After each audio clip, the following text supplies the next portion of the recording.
Maayong buntag kanatong tanan. Mga kaigsunan, kita gitudluan gayod sa tuang simbahan o kini adunay daghang basihan diha sa Biblia nga ang Ginoo usa ka Ginoo nga dili tago.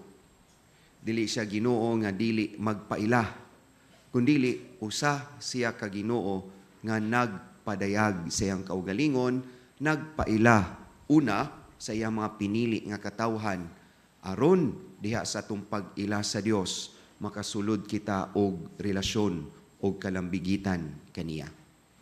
Og diha usab sa Bag-ong Testamento kita giingnan nga ang pagpaila sa Ginoo diha sa karaang testamento miabot diha sa kinatibuk-an, the fulfillment of God's revelation in His Son, Christ Jesus.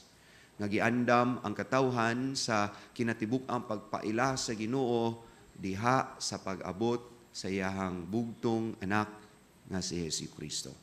If God is not a hidden God, so also His divine plans for us. Kung ang Ginoo dili siya tago nga Ginoo, if He is a God that is not hidden, so also ang iyang mga plano alang kanato, ang iyahang laraw diha sa iyang katawhan.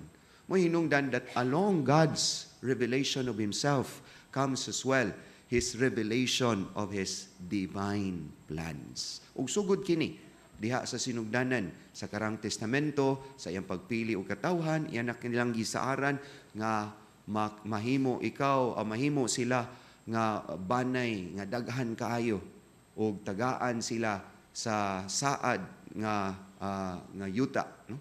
The promised land and the promise of ancestors as multitude as the stars in the sky. And with this comes the fulfillment of that plan nga mao nga atong Ginoong Jesucristo. Nga ang plano sa Ginoo dili ang pagpakadato nato sa kalibutanong mga butang apan sa pagsulod kanato sa kinabuhing tunhay.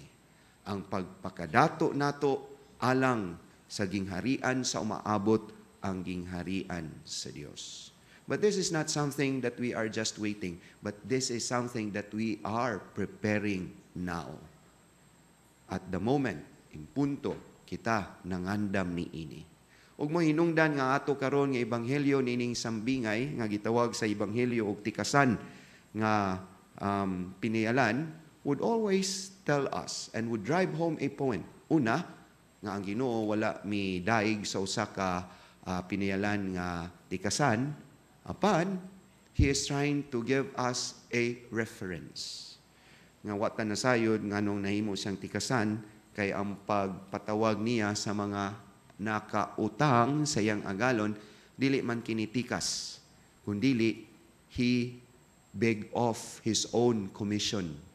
Ang katong usa nakautang og 100 jars of oil, yan na lang gihimo nga 50 kay iyahang gibeg off ang iyahang 50 nga komisyon. Ang usa nga nakautang og 1,000 sacks of wheat, iyang gihimo na lang nga 800 og iyang gibeg off ang 200. Aron makabayad gyud sila, aron ang katong mga utangan makautang og balik og kabubuton. Kay mora ba yun utang nga dili mabayran, bisag pila ka milyon, hangtod ta mga matay, utangan nga gihapon ta, og kabubuton.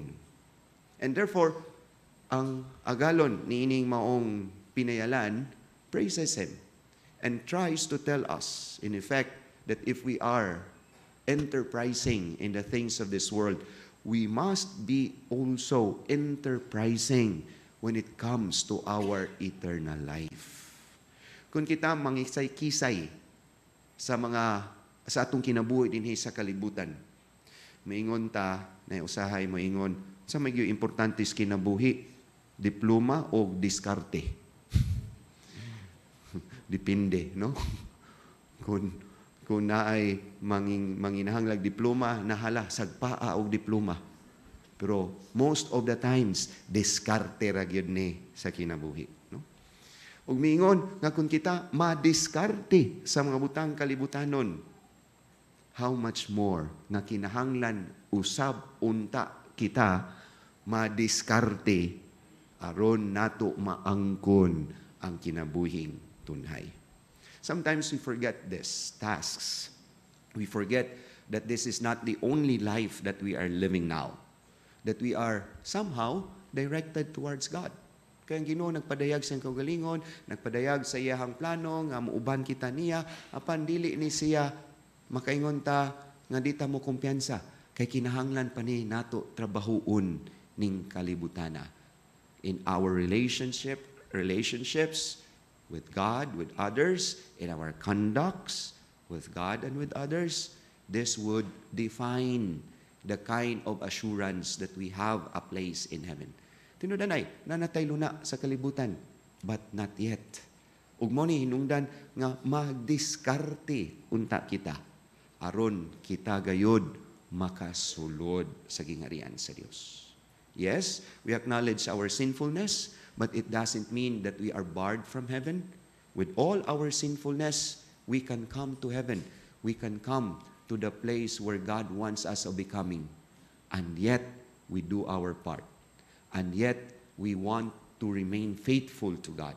And yet, we always exert efforts aron madiskarte kita sa kinabuhi nga umaabot aron gayud kita makasiguro nga makasulod sa gingharian sa Dios. Then therefore, ato kining itanom diha sa atong kasing-kasing nga ang Ginoo dili siya Ginoo nga nagtago-tago, usa siya ka Ginoo nga nagpadayag. So also usa siya ka Ginoo nga nagpadayag siyang laraw kanato nga ganahan siya nga makig-uban kanatong tanan diya siyang gingharian nga waon tay masaag. Apan kung kita madiskarte ning kalibutana, hinaot unta usab nga madiskarte usab unta kita aron gayud kita makasiguro sa tuang panaghiusa sa Dios nga nagmugna kanato human nining atong panaw sa kalibutan. Amen.